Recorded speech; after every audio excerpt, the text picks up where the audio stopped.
आज हम इस वीडियो में करेंगे class 8th Hindi Manjari book का पाठ 12 पहरुए सावधान रहना नामक कविता। इस कविता के रचनाकार यानी कवि का नाम है गिरजा कुमार माथुर जी और उन्होंने इस कविता में स्वतंत्रता प्राप्ति के बाद यानी जब हमें आज़ादी मिल गई है उसके बाद देश के रक्षकों और सीमा के पहरेदारों को देश की सुरक्षा और नवनिर्माण के लिए प्रेरित किया है। तो चलिए मैं कविता पढ़ देती हूँ, साथ ही साथ संदर्भ सहित व्याख्या बता दूंगी। आज जीत की रात पहरुए सावधान रहना, खुले देश के द्वार अचल दीपक समान रहना। प्रथम चरण है नए स्वर्ग का, है मंजिल का छोर, इस जनमंथन से उठ आई पहली रतन हिलोर। अभिशेष है पूरा होना जीवन मुक्ता डोर, क्योंकि नहीं मिट पाई दुख की विगत सांवली कोर। ले युग की पतवार बने अम्बुद्धि महान रहना, पहरुए सावधान रहना। तो चलिए इसकी संदर्भ सहित व्याख्या देख लेते हैं। संदर्भ: प्रस्तुत पंक्तियां हमारी पाठ्य पुस्तक मंजरी के पहरुए सावधान रहना नामक कविता से उद्धृत है। इसके रचयिता गिरजा कुमार माथुर जी हैं। प्रसंग: प्रस्तुत कविता में कवि ने स्वतंत्रता प्राप्ति के बाद यानी जब हमें आज़ादी मिल गई है उसके बाद देश के रक्षक और सीमा पर जो पहरेदार होते हैं उनको देश की सुरक्षा और नवनिर्माण के लिए प्रेरित किया है। इन पंक्तियों की व्याख्या: देश के रक्षक पहरेदारों, आज विजय की रीत यानी रात आई है। देश की सुरक्षा के लिए सतर्क रहो यानी सावधान रहो। स्वतंत्रता प्राप्ति के कारण देश में जो बंद दरवाजे हैं वो खुल गए हैं, उनमें तुम्हें अंचल दीपक बनकर प्रकाश करना है, यानी जो दीपक जलते रहें बगैर बुझे उस तरह से बनकर तुम्हें प्रकाशित करना है।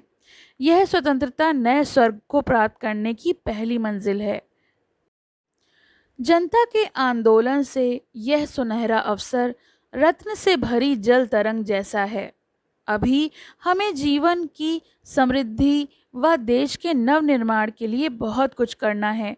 यानी यहाँ पे कवि जो हैं हमारे देश के पहरेदारों को प्रेरित कर रहे हैं। पराधीनता से देश की हानि की काली छाया पूरी तरह से दूर नहीं हुई है। नए युग के नाव पतवार को लेकर तुम समुद्र के समान महान बनकर देश की सावधानी से रक्षा करो। तो यहाँ पर आगे की पंक्तियां हैं। विषम श्रृंखलाएं टूटी हैं, खुली समस्त दिशाएं, आज प्रभंजन बनकर चलती युग वंदनी हवाएं। प्रश्न चिन्ह बन खड़ी हो गईं यह सिमटी सीमाएं, आज पुराने सिंहासन की टूट रही प्रतिमाएं। उठता है तूफान इंदु तुम दीप्तिमान रहना, पहरुए सावधान रहना। तो चलिए इनका भी संदर्भ और प्रसंग सहित व्याख्या देख लेते हैं।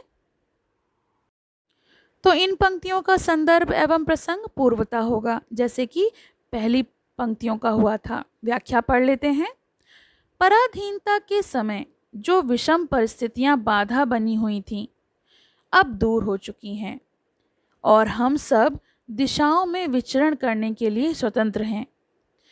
चिरकाल से बंधी हवाएं अब खुलकर चलने लगी हैं। हमारी अतिक्रमण की गई सीमाएं प्रश्न चिन्ह बनकर खड़ी हो गई हैं।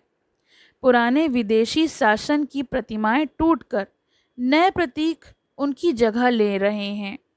यानी अभी तक हम विदेशी शासन के कैद में थे, अब उनकी प्रतिमाएं टूटने का मतलब है अब हम उनसे आज़ाद हैं। प्रगति के तूफानों को तुम चंद्रमा की तरह दीप्तिमान होकर आगे बढ़ाओ और सावधानी से देश की सुरक्षा करो। तो इन पंक्तियों में भी कवि ने देश के रक्षकों को प्रेरित किया है कि अब तुम्हें आगे सावधानी से देश की सुरक्षा करनी है। अंतिम पंक्तियां हैं। ऊंची हुई मशाल हमारी, आगे कठिन डगर है, शत्रु हट गया लेकिन उसकी छायाओं का डर है। शोषण से मृत है समाज, कमज़ोर हमारा घर है, किंतु आ रही नई जिंदगी यह विश्वास अमर है। जन गंगा में ज्वार, लहर तुम प्रवाह मान रहना, पहरुए सावधान रहना।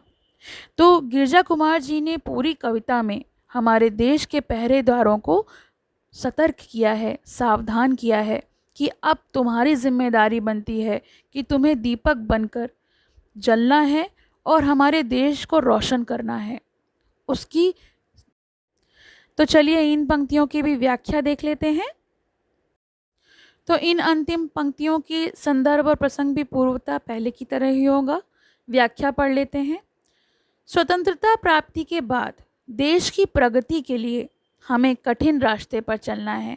यानी स्वतंत्रता तो मिल गई है, मगर अभी हमारे देश की प्रगति इतनी आसान नहीं है, हमें कठिन रास्ता तय करना है। इस रास्ते को देखने के लिए हमने मशाल ऊंची कर दी हैं। शत्रु चला गया है, यानी जो अंग्रेज़ हैं वो तो चले गए हैं, परंतु फिर भी हमें उसकी छाया से सावधान रहना होगा। शोषण के कारण हमारा समाज मृत और हमारा देश अभावग्रस्त है। इसका अर्थ होता है कमज़ोर है, किंतु स्वतंत्रता मिलने पर नए जीवन में हमें प्रगति करनी है। ऐसा हमारा अटल विश्वास है कि हम प्रगति करेंगे।